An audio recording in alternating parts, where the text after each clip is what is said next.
जरा सोचिए, क्या चांद पर खड़े दो अंतरिक्ष यात्री आपस में बात कर सकते हैं? या फिर अंतरिक्ष के उस अनंत खालीपन में यानी निर्वात में सिर्फ और सिर्फ एक गहरा सन्नाटा होता है? असल में ये आवाज या ध्वनि है क्या चीज, और ये काम कैसे करती है? आज के इस दिलचस्प विश्लेषण में हम इसी रहस्य से पर्दा उठाने वाले हैं।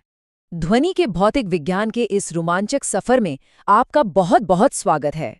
इस चर्चा में हम एक बहुत ही साधारण से कंपन से लेकर गहरे महासागरों को नापने वाले सोनार तक एक ध्वनि तरंग की इस पूरी अद्भुत यात्रा को डिकोड करेंगे। तो इस विश्लेषण की रूपरेखा कुछ इस तरह रहेगी। सबसे पहले हम देखेंगे कि ध्वनि पैदा कैसे होती है, फिर इसका माध्यम, ध्वनि तरंगों की प्रकृति, इसके मुख्य लक्षण, और आखिर में हम बात करेंगे अल्ट्रासाउंड यानी पराश्रव्य ध्वनि और इसके कमाल के उपयोगों के बारे में। चलिए बिना देरी किए अपने पहले भाग से शुरुआत करते हैं। ध्वनि आखिर उत्पन्न कैसे होती है? अगर सीधी बात करें तो कंपन यानी वाइब्रेशन ही दुनिया की हर आवाज की जननी है। अब इस ट्यूनिंग फोक यानी स्वरित त्रिद्विभुज को ही देख लीजिए। जैसे ही हम इसके सिरों पर हल्का सा भी प्रहार करते हैं तो क्या होता है? उनमें एक तेज थरथराहट या गति पैदा होती है। और बिल्कुल यही शुरुआती गति ध्वनि ऊर्जा बनाने के लिए सबसे बुनियादी चीज है। अब इस कंपन या वाइब्रेशन को थोड़ा गहराई से समझना बहुत जरूरी है। असल में ये कणों की बहुत तेजी से आगे पीछे होने वाली गति है, एक तरह का दोलन जो अपने आसपास के माध्यम में एक हलचल पैदा करता है और उसी से आवाज बनती है। अच्छा, एक बात और, अलग अलग चीजें अलग अलग तरह की आवाजें निकालती हैं, है ना? ऐसा इसलिए होता है क्योंकि हर पदार्थ का अपना एक खास लचीलापन यानी प्रत्यास्था और उसके भौतिक गुण होते हैं। जो चीज अपनी पुरानी स्थिति में जितनी जल्दी वापस आने की कोशिश करती है, वो ध्वनि को उतना ही ज्यादा प्रभावित करती है। चलिए अब आगे बढ़ते हैं भाग 2 की तरफ, ध्वनि का माध्यम। आपको वो अंतरिक्ष वाला सवाल याद है जो हमने बिल्कुल शुरुआत में पूछा था? उसका एकदम सटीक जवाब इस मशहूर बेल जार प्रयोग से मिलता है। देखिए, जब एक इलेक्ट्रिक घंटी को एक सेलबंद कांच के जार के अंदर रखा जाता है और फिर एक वैक्यूम पंप की मदद से जार के अंदर की सारी हवा धीरे धीरे बाहर निकाल दी जाती है, तो पता है क्या होता है? घंटी बज तो रही होती है, लेकिन उसकी आवाज पूरी तरह से शांत हो जाती है, बिल्कुल सन्नाटा। ये साबित करता है कि ध्वनि को एक जगह से दूसरी जगह जाने के लिए हमेशा किसी न किसी भौतिक माध्यम की जरूरत होती है। हवा के बिना यानी निर्वात या वैक्यूम में आवाज बिल्कुल भी यात्रा नहीं कर सकती। अब ये तो साफ है कि माध्यम जरूरी है, लेकिन हर माध्यम में ध्वनि की रफ्तार एक जैसी नहीं होती। दरअसल माध्यम के कण कितने घने हैं और कितने लचीले हैं, इसका सीधा असर ध्वनि की गति पर पड़ता है। गैस की तुलना में ठोस चीजों में कण एक दूसरे के बहुत ज्यादा करीब होते हैं और बस इसी वजह से ध्वनि गैसों में सबसे धीमी चलती है, द्रवों यानी लिक्विड्स में थोड़ी तेज और ठोस पदार्थों में सबसे ज्यादा तेज गति से भागती है। तभी तो अगर हम किसी लकड़ी की मेज के एक सिरे पर कान लगाकर दूसरे सिरे को खटखटाएं तो वो आवाज हवा के मुकाबले कई ज्यादा तेजी और साफ तरीके से हम तक पहुंचती है। अब आते हैं भाग 3 पर, ध्वनि तरंगों की प्रकृति।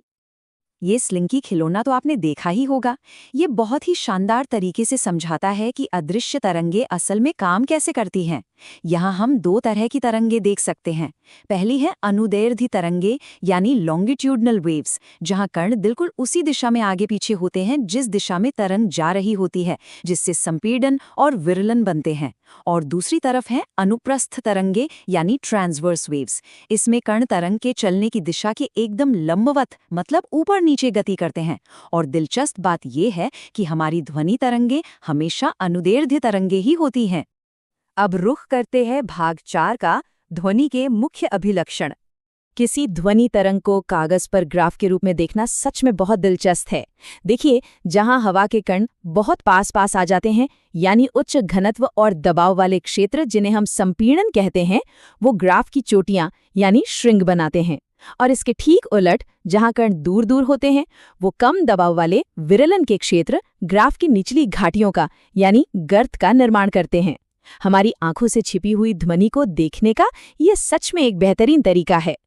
अब अगर हमें इस तरंग को मापना हो तो इसके कुछ बुनियादी बिल्डिंग ब्लॉक्स को समझना होगा, जैसे तरंगदैर्ध्य या वेवलेंथ। ये 2 लगातार संपीड़नों के बीच की दूरी होती है जिसे हम मीटर में नापते हैं।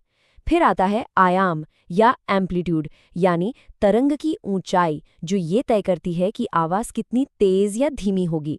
और हाँ, एक पूरा दोलन या साइकिल पूरा करने में जो समय लगता है उसे आवर्तकाल या टाइम पीरियड कहते हैं, जिसे सेकंड्स में गिना जाता है।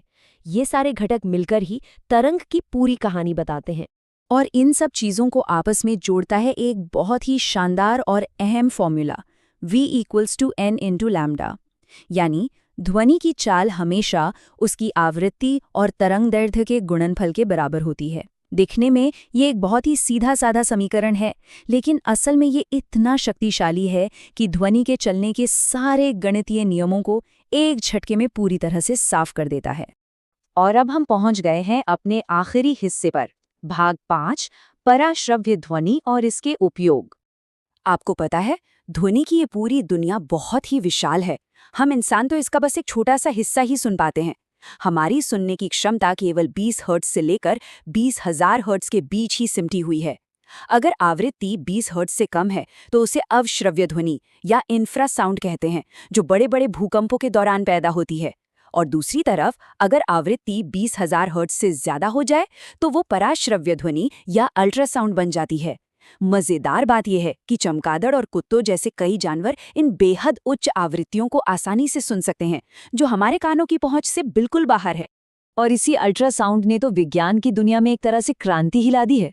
जरा सोचिए, इतने गहरे समुद्र की गहराई कैसे नापी जाती होगी? इसका जवाब है सोनार तकनीक। इसमें जहाज से समुद्र के तल की तरफ एक उच्च आवृत्ति वाली अल्ट्रासाउंड तरंग भेजी जाती है। वो तरंग नीचे जाती है, जमीन से टकराती है और गूंज बनकर वापस लौटती है। इस प्रतिध्वनि को वापस आने में कितना समय लगा, बस इसकी सटीक गणना करके हम समंदर की गहराई और यहाँ तक कि पानी के अंदर छिपी पनडुब्बियों या जहाज़ों का भी एकदम सही पता लगा सकते हैं। है ना कमाल की तकनीक? तो इस विश्लेषण को खत्म करते हुए जरा इस बात पर विचार कीजिए, अगर हमारे कान सच में भूकंप की उन गहरी अवश्रव्य फुसफुसाहटों को या फिर आसमान में उड़ते चमगादड़ों के उस अल्ट्रासोनिक नेविगेशन को सुन पाते, तो हमारा इस दुनिया को देखने और महसूस करने का नज़रिया कितना बदल जाता। सच तो ये है कि हम रोज़ाना जिस दुनिया की आवाज़ें सुनते हैं ना, वो इस पूरे ब्रह्मांड की एक बहुत बड़ी और अद्भुत ध्वनि सिम्फनी का महज एक बहुत बहुत ही छोटा सा हिस्सा है।